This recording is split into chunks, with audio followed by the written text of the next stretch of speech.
ओम नमो भगवते वासुदेवाय. सार्थ सुबोध ज्ञानेश्वरी. लेखन आणि वाचन सौ मनीषा भास्कर अभ्यंकर, महाराष्ट्र, मिरज 416410. अध्याय 6. ध्यानयोग. आपणच आपला घात कसा करून घेतो. भाग 3. ओव्या आहेत 76 ते 80. मनुष्य आपला आपणच घात कसा करून घेतो त्यावरील ज्ञानदेवांचे विवेचन आपण पाहत आहोत.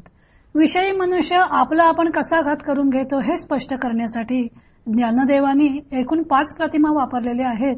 त्यातील 4 प्रतिमा आपण मागील 2 भागात पाहिल्या. आता 5वी पोपटाची प्रतिमा पाहिजे. जैशी ते शुकाचेनी अंग फारे, नळिका भोविन नली एरी मोहरे, तेने उडावे परी न पुरे मनशंका. पोपटाला धरण्याकरता बांधलेल्या नळीवर पोपट बसल्यामुळे जेव्हा पोपटाच्या वजनाने ती नलिका उलट बाजूला फिरते तेव्हा वास्तविक त्याने तेथून उडून जावे. परंतु ही नळी सोडली तर आपण पडू व मरू या त्याच्या मनातील शंकेचे समाधान होत नाही. वायाची मानपिळी आटुवे ही आवळी, टिटा तू नळी धरुनी ठाके. मग व्यर्थच मान इकडे तिकडे करतो व संकोचलेल्या छातीने नळीला आवळीत ती नळी चवड्यात धरून राहतो. म्हणे बांधला मी पुढा, ऐसिया भावनेची या पडे खोडा, की मोकळे या पायांचा चवडा गोबी अधिके. मग मनात म्हणतो की मी खरोखरच बांधला गेलो आहे. अशा या कल्पनेने खोड्यात सापडतो आणि मग मोकळा असलेला आपल्या पायांचा चवडा अधिकच गुंतवतो. ऐसे काजे विना आतुडला, तो सांगपा काया आणिके बांधिला, मग न सोडीच जरी नेला तोडून अर्धा. याप्रमाणे विनाकारण अडकलेल्या त्या पोपटाला दुसरे कोणी बांधले आहे का? अशा स्थितीत त्याला ओढून अर्धा तोडून जरी नेला तरी तो काही केले नळी सोडित नाही. म्हणून आपण या आपणची रूपू, जैने वाढविला हा संकल्प, येर स्वयंबुद्धी म्हणे बापू, जो नाथिले नेघे.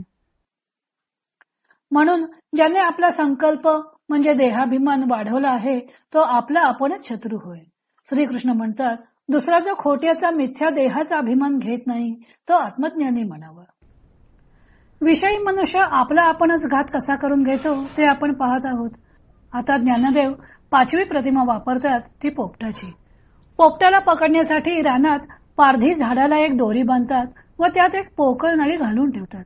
पोपट त्या नळीवर येऊन बसला की ती उलट बाजूने फिरायला लागते. वास्तविक पोपटाने ती नळी सोडली की तो मुक्त होणार आहे, पण घाबरून पोपट ती नळी आणखी घट्ट पकडून ठेवतो व अलगद पारध्याच्या हातात सापडतो. तोच दृष्टांत ज्ञानदेवाने येथे दिलेला आहे. त्या पोपटाचे वागणे रंगवताना ज्ञानदेव म्हणतात की मग व्यर्थच मान इकडे तिकडे करतो व संकोचलेल्या छातीने नळीला आवळीत ती नळी चवड्यात धरून राहतो. आपण बांधलो गेलो आहोत अशा कल्पनेच्या भरात तो ती नळी आणखीनच घट्ट पकडून ठेवतो. मग त्याला अर्धा तोडून नेला तरी तो ती नळी सोडत नाही. आपण बांधलो गेलो आहोत ही बुद्धी जर त्याने सोडली तर तो क्षणात ती नळी सोडून देईल, मग तो मुक्तच आहे. तसेच देहाहंकार सोडला तर मनुष्य मुक्तच आहे. देहाहंकारामुळे तो स्वतःला बद्ध समजतो, त्यामुळे तो आपला आपणच शत्रू होतो.